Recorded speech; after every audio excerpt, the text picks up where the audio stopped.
હવામાન વિભાગની આગાહી વચ્ચે સૌરાષ્ટ્રમાં જાણે બારે મેઘ ખાંગા હોય તેવા દ્રશ્યો સર્જાયા છે। ખાસ કરીને દેવભૂમિ દ્વારકા જિલ્લાના અનેક પંથકમાં મેઘરાજાએ ધમાકેદાર બેટિંગ કરી હતી, જેને પગલે ચોતરફ વરસાદી પાણી વહેતા થયા હતા। દ્વારકાના લાંબા પંથકમાં ધોધમાર વરસાદ વરસ્યો છે, જેને પગલે ગામની બજારમાં વરસાદી પાણી પૂર બનીને વહેતા થયા હતા।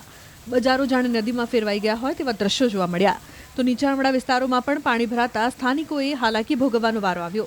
આંબેડકર નગરના ઘરોમાં વરસાદી પાણી ઘૂસતા સ્થાનિકો હિબકે ચડ્યા હતા।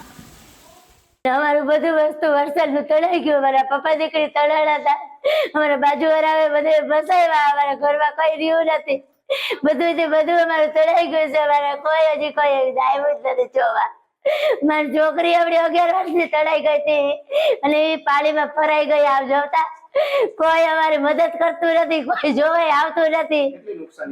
અમારે નુકસાની બધું ભયું ગયું છે। અમારા ઘર વાકડીમાં કઈ રહ્યું નથી, કઈ ઘરમાં રહ્યું નથી। લોકો કે ખાટલો કબાટ ને ઈ તરે છે પાણીમાં, બીજું ત્યાં કઈ નથી, ફેરવા લુગડાઈ રહ્યા નથી। બધું અમારું ખાવા પીવાનું બધું ભયું ગયું। અમે શું કર્યું? આંબેડકર નગરમાં બહુ નુકસાન છે અને મને જાણ થઈ તો અમે આવી 4-5 આગેવાનો બધાને રેસ્ક્યુ કર્યા। આ લોકોનો ઘર સામાન બધો તણાઈ ગયો છે, ઠામ વાસણ તણાઈ ગયા છે, અનાજ તણાઈ ગયું છે, બાળકોના ચોપડા પણ તણાઈ ગયા છે અને એક બાળકી તણાણી તો એનું માન રેસ્ક્યુ કર્યું અમે 3-4 લોકોએ અને એને બચાવી લીધી બાળકીને। અત્યારે આ પરિવારની બહુ જ પરિસ્થિતિ નબળી છે। અત્યારે ખાવાનું પણ એને પરિસ્થિતિ બહુ ખરાબ છે, ખાવાનું પણ નથી, અનાજ પણ નથી અત્યારે આ સોસાયટીમાં। અમે લોકો આવ્યા છીએ અને સરકારશ્રીને ખાસ વિનંતી કે આ લોકોને જે કોઈ સહાય થતી હોય સહાય કરે અને આ લોકોને બચાવે બસ આ મુશ્કેલીમાંથી। સાહેબ અમારા પરિસ્થિતિ પૂરું જ થઈ ગયું છે। કઈ આવું સોફા ટીવી બધું મારે જણાઈ ગયું, કઈ રહ્યું નથી। કપડા બધું અનાજ ને બાજરા ને બધું હતું ને બધું જણાઈ ગયું, કઈ રહ્યું નથી સાહેબ। બરોબર વરસાદ બહુ રાતના 2 વાગ્યાનો ચાલુ છે, સવારે માંથી 7 વાગ્યા પછી ફૂલ ચાલુ થઈ ગયું। આમ ઘટે નહીં પાણી, રોડ બરાબર પાણી જતું હતું, એમાં અમને બધા આવીને કાઢ્યા। બધા રામભાઈ જો ચેતરિયા એ આવ્યા હતા, વીરાભાઈ ચાવડા આવ્યા હતા, એ બધા અમને એને મહેનત કરીને આમ બધાને કાઢ્યા છે અહીંથી। આ તરફ દ્વારકાના કલ્યાણપુરમાં પણ ધોધમાર વરસાદની સ્થિતિ જોવા મળી હતી। ધોધમાર વરસાદ વરસતા ભાટિયા ગામની બજારમાં ધસમસતા પાણી ફરી વળ્યા હતા, જેના કારણે વાહન ચાલકોએ હેરાન થવાનો વારો આવ્યો હતો। દ્વારકા જિલ્લામાં ભારે વરસાદના કારણે અનેક જગ્યાએ પાણી ભરાવાની સમસ્યા સામે આવી છે। ત્યારે હું આપને દ્રશ્યો બતાવવા માંગીશ। કલ્યાણપુર તાલુકાના ભાટિયા ગામના આ દ્રશ્યો છે।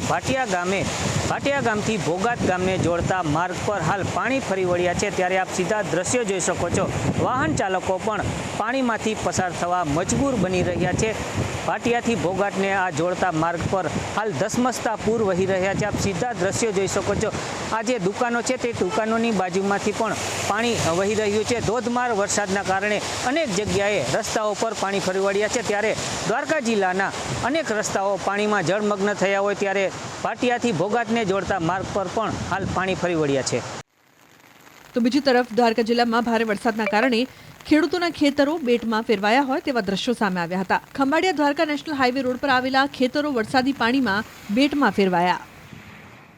દ્વારકા જિલ્લામાં ભારે વરસાદના કારણે ખંભાળિયા દ્વારકા હાઈવે રોડ પર ખેતરોમાં ચારો તરફ પાણી ફરી વળ્યા છે। આપ સીધા દ્રશ્યોમાં જોઈ શકો છો, ખંભાળિયા દ્વારકા નેશનલ હાઈવે પર આવેલા ખેતરો પાણીમાં તરબોળ થયા છે। ખેતરોમાં વાવેલો પાક પણ પાણીમાં ગરકાવ થયો છે। આપ સીધા દ્રશ્યો જોઈ શકો છો, ખંભાળિયા દ્વારકા નેશનલ હાઈવે પર આવેલા આ ખેતરો છે તે ખેતરો હાલ બેટમાં ફેરવાયા હોય તેવા દ્રશ્યો જોવા મળી રહ્યા છે।